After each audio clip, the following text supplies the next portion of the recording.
Let's make Chinese-Israeli couscous today! We'll start by making the Silk Harbor sauce, so get a small mixing bowl.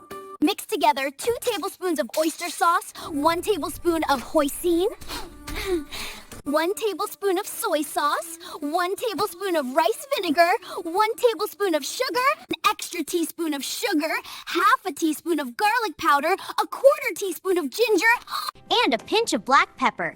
Then stir it all together until smooth and uniform. Set the sauce aside for now and melt 2 tablespoons of butter in a saucepan over medium heat. Let the butter melt and then stir in 1.5 cups of Israeli couscous. Keep stirring for 2 to 4 minutes until the couscous turns golden and smells like popcorn. Add 2 cups of chicken stock and bring it to a gentle boil over medium heat. When it starts to boil, reduce the heat to low, cover, and simmer for 11 minutes. When the couscous is done, remove from heat but keep it covered. Heat up a tablespoon of cooking oil in a wok or large skillet over medium heat.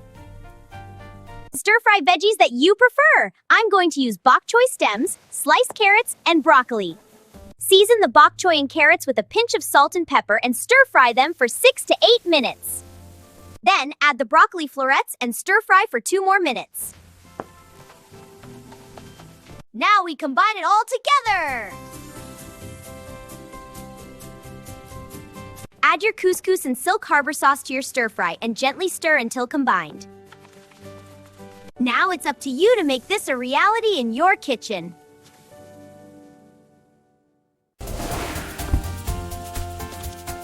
You'll be glad you did.